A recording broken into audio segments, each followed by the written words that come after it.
मुंगेर के नवागढ़ी में देश के गृह मंत्री अमित शाह ने शनिवार को चुनावी हुंकार भरी। उन्होंने मुंगेर जिले के तीनों विधानसभा क्षेत्रों और लखीसराय जिले के सूर्यगढ़ा विधानसभा के एनडीए प्रत्याशियों के समर्थन में वोट देने की अपील की।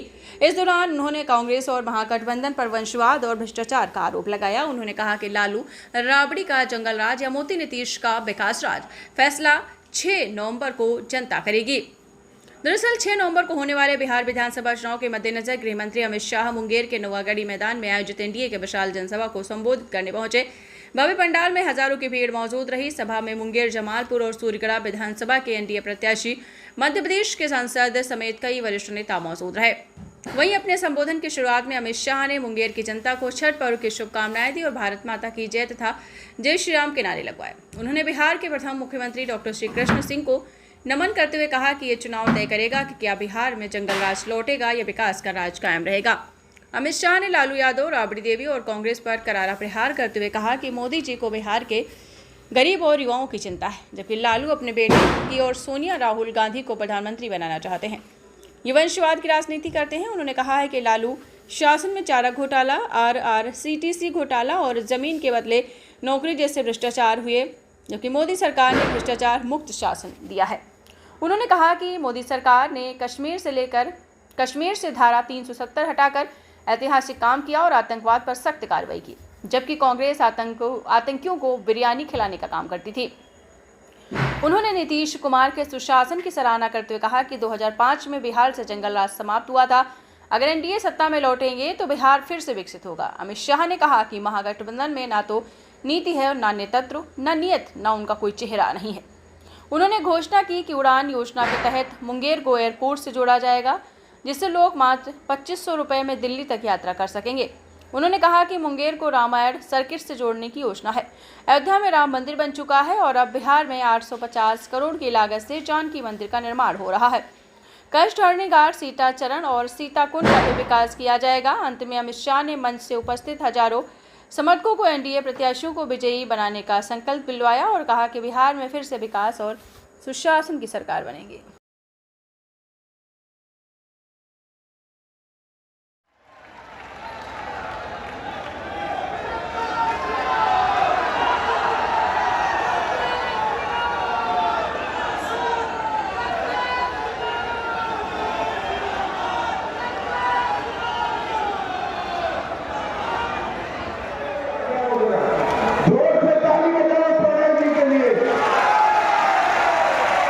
जमालपुर से नचिकेता मंडल जी आ गए और सूर्यगढ़ा से रामानंद मंडल जी आ गए।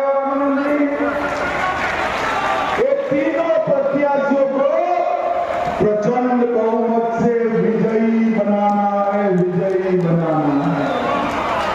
भाइयों बहनों, आज मैं आदिशक्ति मां चंडिका के साथ मुंगेर में आया हूं। तो आदिशक्ति मां चंडिका, सत्यनारायण देवस्थान और दुर्गा जी के मंदिर को प्रणाम कर मेरी बात की शुरुआत करता हूं। मुझे बताओ, लालू रबड़ी की सरकार कर सकती है क्या? अरे जोर से बोलो, कर सकती है क्या? भाइयों बहनों, इन्होंने भ्रष्टाचार के अलावे कुछ नहीं। और हमारे नीतीश बाबू की सरकार ने अभी 1 करोड़ 21 लाख जीविका दीदी को 10,000 रुपया उनके बैंक अकाउंट में ट्रांसफर करेगा। बिहार के सभी लोगों का 125 यूनिट तक का बिजली का बिल फ्री कर दिया।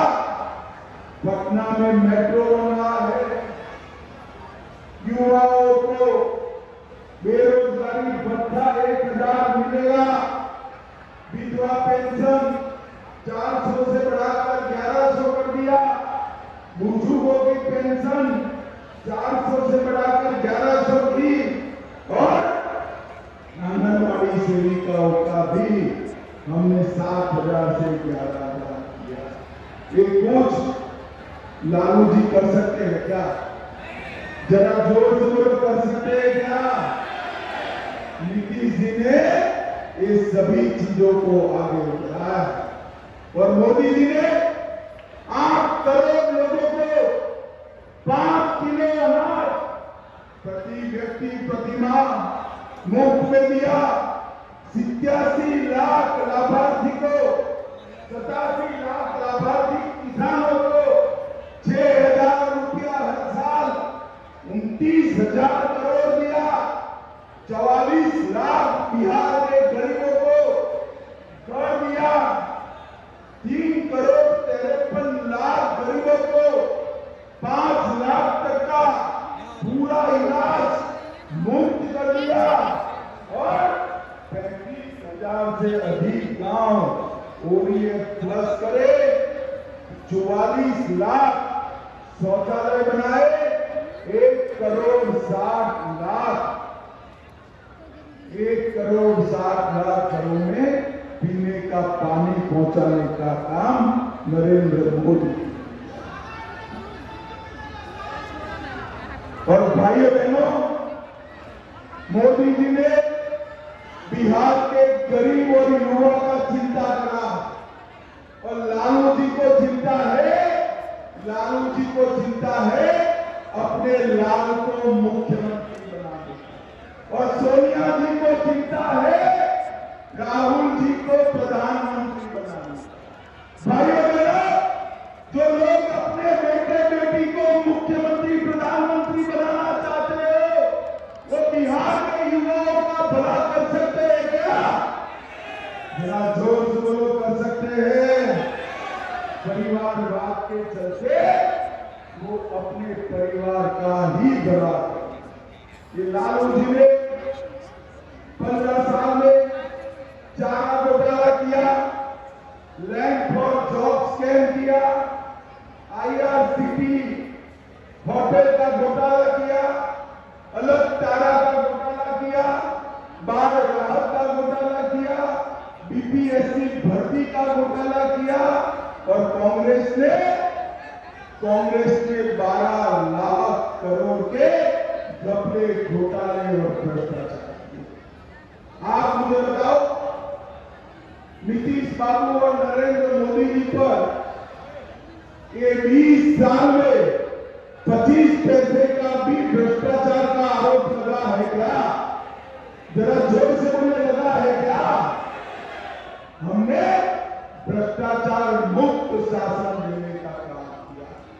और मुंगेर वालों, मुझे बताओ, ये जो कश्मीर है हमारा है या नहीं है? जोर से बोलो, कश्मीर जो है हमारा है या नहीं है? धारा 370 हटनी चाहिए थी या नहीं हटनी चाहिए थी? भाइयों बहनों, मोदी जी ने 70 साल से भी धारा 370 को कोई छूने की हिम्मत नहीं करता था। उसको 2019 में एक झटके से समाप्त कर कश्मीर को भारत का अभिन्न अंग बनाने का काम कर दिया। और जब पहलगाम में हमारे यात्रियों पर हमला हुआ, एक जमाना था, सोनिया लालू की सरकार थी, आतंकवादियों को बिरयानी खिलाते थे, पहलगाम में हमला किया। मोदी जी ने कुछ ही दिनों में ऑपरेशन सिंदूर कर पाकिस्तान के घर में घुसकर आतंकवादियों का सफा। मोदी जी ने देश को सुरक्षित किया, बिहार को विकसित किया। 11 साल में 19 लाख करोड़ रुपया लगभग बिहार के विकास के लिए, 4 लाख करोड़ के एक्सप्रेस वे और पुल दिए, 1 लाख करोड़ रेलवे में दिए, मकाना मोड़ दिया, पूर्णिया एयरपोर्ट चालू कर दिया, मुंगेर का एयरपोर्ट चालू होने वाला है, 3 लाख करोड़ के इंडस्ट्रियल कॉरिडोर दिए, 24,000 करोड़ से हजारों मेगावाट विद्युत बढ़ाई और पटना में मेट्रो की स्थापना की। भाई बहनों, ये सारे काम किए और हमारे बिहार को आगे बढ़ाया। और लालू जी ने भ्रष्टाचार और परिवारवाद के अलावा कुछ, भाइयों बहनों, 6 तारीख को आप सभी को बिहार के भविष्य का निर्णय करना। यहां से 4 में से 2 प्रत्याशी भाजपा के लड़ रहे हैं और 2 प्रत्याशी जदयू के लड़ रहे हैं। आप लोगों के बैलेट पर तीर और कमल का निशान होगा। मुझे बताओ, आप सभी लोग कमल और तीर पर बटन दबाएंगे क्या? अरे जोर से तो दबाएंगे क्या? 2/3 बहुमत से भाजपा सरकार बनाएंगे क्या? 2/3 बहुमत से जदयू एनडीए सरकार बनाएंगे क्या? तो मेरे साथ दोनों हाथ उठाइए, उठाइए दोनों हाथ, विजय के संकल्प की मुट्ठी भींचकर रामलला का जयकारा लगाएंगे। मेरे साथ बोलिए, जय श्री राम, जय जय श्री राम, भारत माता की वंदे वंदे वंदे। आप सभी का छठ पूजा की नहाय खाए का कार्यक्रम होने के बावजूद, उत्सव होने के बावजूद इतनी बड़ी संख्या में आने के लिए एनडीए आपका आभारी है।